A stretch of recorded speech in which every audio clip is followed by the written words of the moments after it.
imágenes de lo que está ocurriendo a esta hora en vivo de Londres, de las afueras del Palacio de Buckingham. Retomamos esta transmisión especial en el día del fallecimiento de la reina Isabel II, conmoción mundial.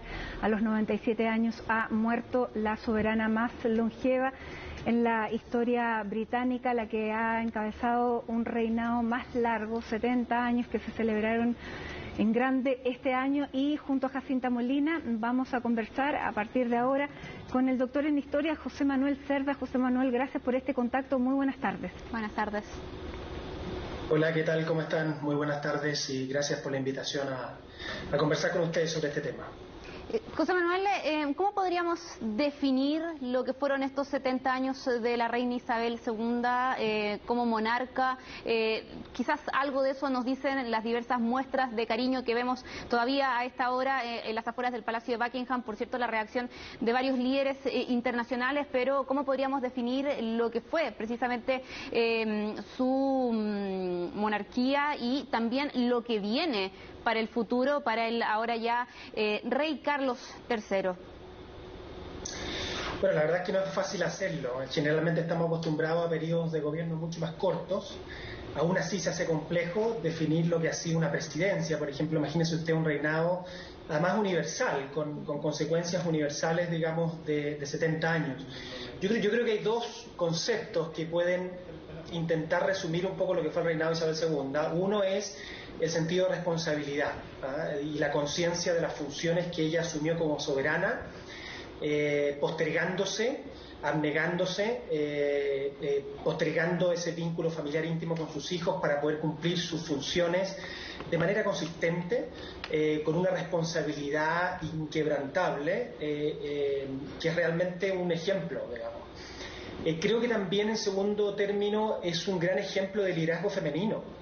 No hay que recordar que Isabel II es probablemente el líder femenino más importante del siglo XX. O sea, yo creo que aquí no hay duda alguna, proyectado en el siglo XXI, y creo que es un ejemplo de liderazgo político femenino, la entereza que tuvo. Y en tercer lugar, yo creo que ella le tocó vivir un periodo muy complejo, lleno de desafíos, de modernización de la monarquía en algunos aspectos, y tuvo que enfrentar la desintegración del imperio. Hay que acordarse que cuando ella asumió el año 1952, el Reino Unido todavía se consideraba un imperio mundial, el más grande que ha existido en la historia. Hoy día es otra cosa, cuando Isabel II fallece, y a ella le tocó todo ese proceso de mantener la influencia británica en el mundo. Y ahí me paso un poco tu segunda pregunta, ¿qué es lo que se viene? Lo que se viene es un reinado breve, de una persona que no cuenta con la popularidad que tuvo Isabel II, pero que yo creo que entiende muy bien las tradiciones, protocolos y costumbres de la monarquía, que va a proyectar el legado isabelino en la cantidad de años que le toque reinar, y que se va a preocupar también de preparar muy bien a su hijo Guillermo para que sea un gran monarca, que es un poco lo que todos esperamos. José Manuel, ¿cómo ves la figura, más bien, cómo ves a la monarquía y cuál pudiera ser la solidez de la monarquía? Porque se va un ícono a la que, más allá de si se fuera monárquico o no, se le respetaba muchísimo, se le podía querer o respetar. Pero ¿qué es lo que pasa con la institución monárquica a partir de ahora?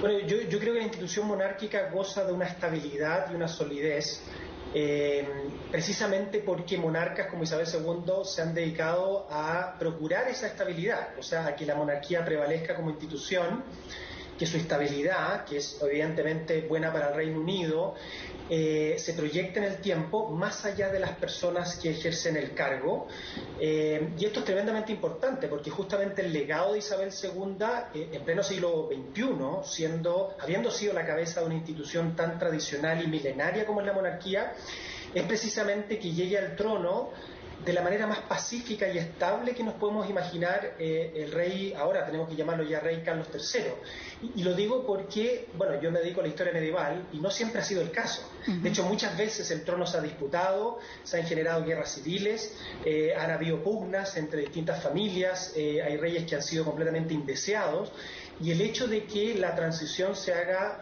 esperamos, ¿no es cierto?, de una manera tan pacífica y estable, es parte del legado que nos deja Isabel II y que proyecta un tiempo, yo diría, bastante bueno para la monarquía, porque ella se va, pero yo creo que el Reino Unido le va a sacar mucho provecho al legado isabelino, en ese sentido. Sí, me gustaría que nos ayudaras a entender un poco lo que significa la monarquía en un lugar como el Reino Unido, porque si uno lo ve con la perspectiva de una república como es Chile, con la mirada tal vez más juvenil de jóvenes que nos están viendo, que pueden decir, esto es una institución vetusta que pasó de moda, que ya no tiene ninguna validez, tal vez para nosotros, pero ¿cuál es la validez que tiene en el Reino Unido y qué rol ha jugado? Sí, bueno, lo primero decir que, como dato, que la reina goza o gozaba, porque acaba de fallecer, ¿no es cierto?, de una popularidad y una aceptación que se eleva sobre el 76%. O sea que, digamos, hay pocos presidentes democráticamente elegidos que pueden contar con ese nivel de aprobación. Y que entre los jóvenes, y cuando digo jóvenes, me refiero a personas entre 18 y 26 años que han sido consistentemente encuestados en el Reino Unido en los últimos 10 años, o sea, son, digamos, encuestas recientes, la popularidad de la reina se eleva sobre el 50%. Estamos hablando de jóvenes de 18 años. Entonces, claro, ¿qué es lo que te explica esto? ¿Cómo puede ser que una institución tan tradicional y milenaria tenga ese nivel de aceptación incluso entre los jóvenes? Y bueno, la explicación es la siguiente. Uno es que la monarquía es un vínculo de una nación con su pasado, con su historia, con sus tradiciones. Y eso emociona a los británicos. Les genera identidad, les genera memoria colectiva, les genera cohesión nacional. La reina y la monarquía, sobre todo, son hitos e íconos de cohesión nacional, de un vínculo de un pueblo con sus raíces, con sus tradiciones. Cuando ellos ven pasar a la reina, no ven pasar una persona, ven pasar frente a sus ojos toda la historia del Reino Unido, una historia monárquica que se extiende por más de 1000 años. Entonces, en ese sentido, los británicos son muy tradicionales, son apegados a sus costumbres, son apegados a sus tradiciones, y una cosa muy importante, Matilde, fíjate tú que la monarquía no solamente no ha sido un impedimento para el progreso, el avance científico, que es innegable en el Reino Unido. O sea, date cuenta tú que el Reino Unido, en avance científico, en la música, en los deportes, es un país vanguardista.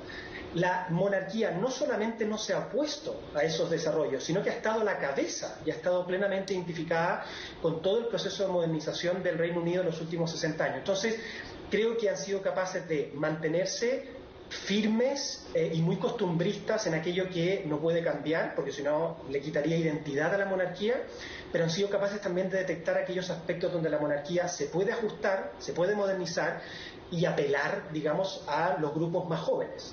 Claro, de cierta manera también la monarquía fue parte de ese mismo poder blando que podríamos atribuirle al Reino Unido. José Manuel, tú mencionabas la pérdida de cierta influencia, sobre todo territorial, que ha tenido Reino Unido desde que era un imperio gigante hasta los años actuales, pero también hubo un proceso que encabezó la misma reina, que es la constitución de esta mancomunidad, ¿no?, de naciones, la llamada Commonwealth, que también ha ido disminuyendo en número en los últimos años. La isla de Barbados, de hecho, recientemente fue una de las últimas en convertirse en república, en dejar a la reina como, dejar de reconocerla como jefa de Estado. ¿Cómo podríamos analizar también ese mismo proceso, ¿no?, de abandonar las colonias y buscar ahí una forma de seguir ejerciendo esta influencia, pero cada vez con una disminución en el número de territorios donde ejercían esa misma influencia, y también relacionado con eso ciertas críticas que también se le hacen a la institución, pero más que nada por el pasado colonial y atribuidos a la misma institución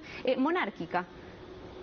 Sí, mira, cuando el Reino Unido estuvo reinado por una mujer la última vez, que era la reina Victoria, la monarquía gobernaba sobre el imperio más vasto y más grande que existiera en la historia.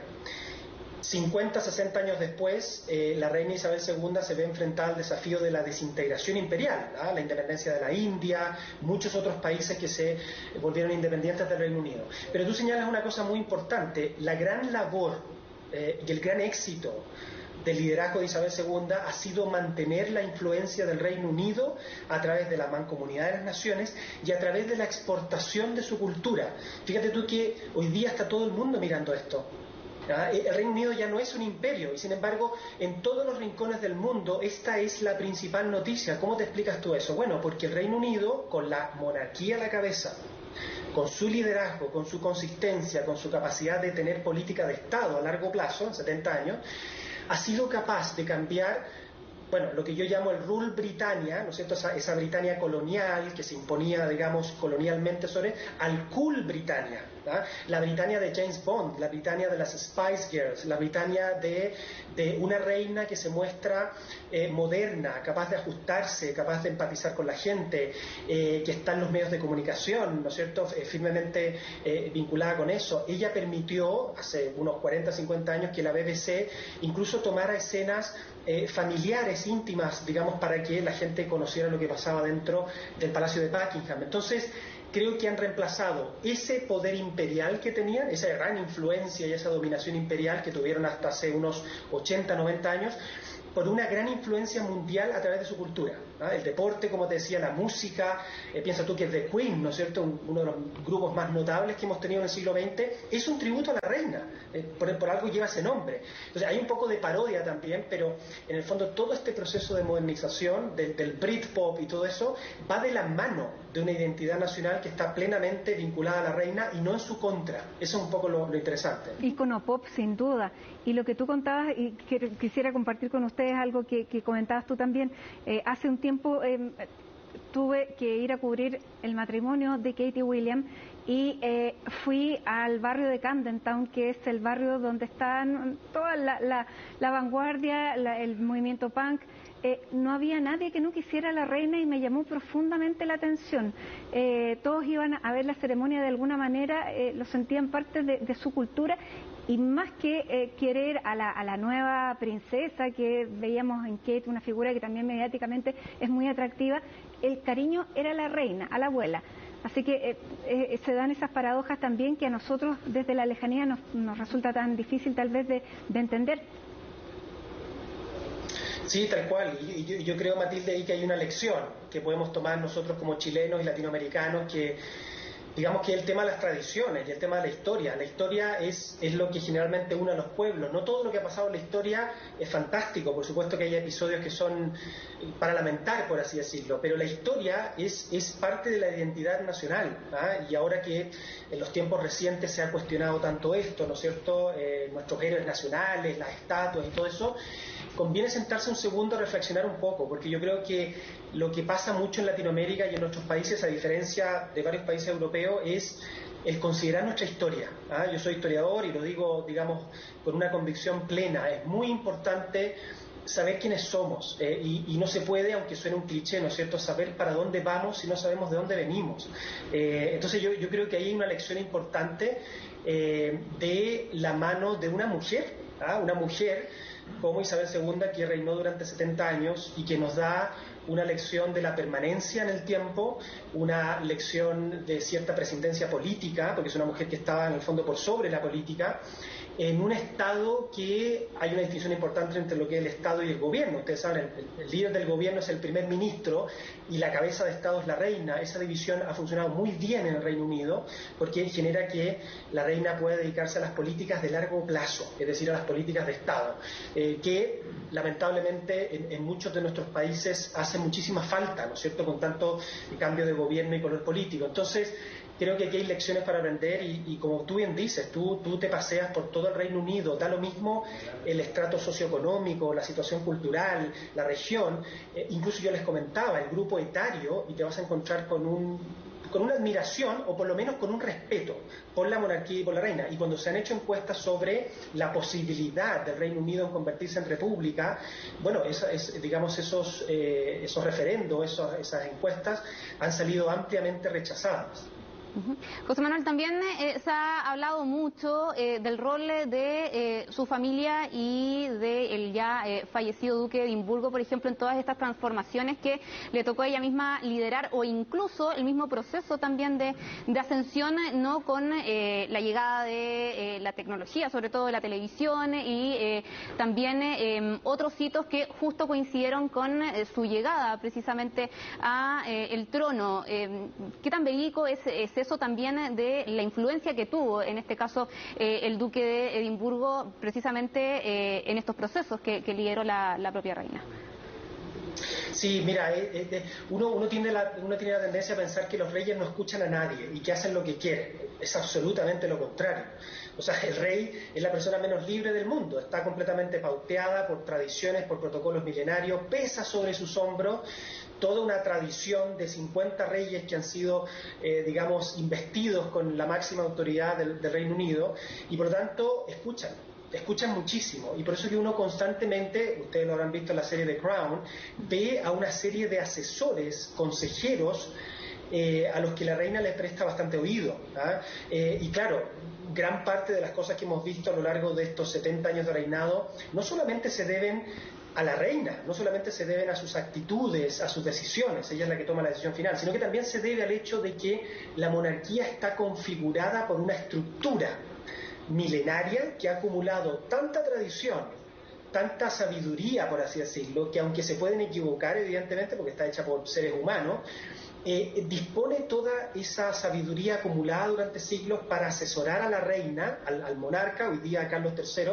de la mejor manera posible. Entonces, muchas de las decisiones, muchas de las actitudes que van desde hasta qué vestirse ese día, hasta al protocolo, digamos, o cómo tomar una decisión respecto a una declaración de guerra, están profundamente asesoradas por personas cercanas a la reina. Y evidentemente que Felipe, el príncipe Felipe, que tuvo toda una vida de abnegación, de dedicación para que la reina pudiera hacer su trabajo, es una persona que asesoró mucho a la reina y la aconsejó mucho. O sea que eso es evidentemente el caso. Ellos estuvieron casados desde el año 1947, o sea que estamos hablando de prácticamente 75 años de matrimonio, ¿ah? Así que evidentemente la influencia del príncipe Felipe en todo este proceso fue clave. Muy bien, José Manuel, te queremos agradecer este contacto y esta conversación para entender un poco por qué estamos teniendo esta reacción mundial por la muerte de una soberana, de una anciana de 96 años, pero vaya que anciana. Así que muchísimas gracias por haber compartido con nosotros este momento y buenas tardes. Seguramente dentro de los próximos días vamos a seguir en contacto porque lo que se viene y las jornadas protocolares van a ser muy largas. Así que gracias nuevamente y hasta otro momento. Que estén muy bien. Buenas tardes. Igualmente, muchas gracias. Que estén muy bien.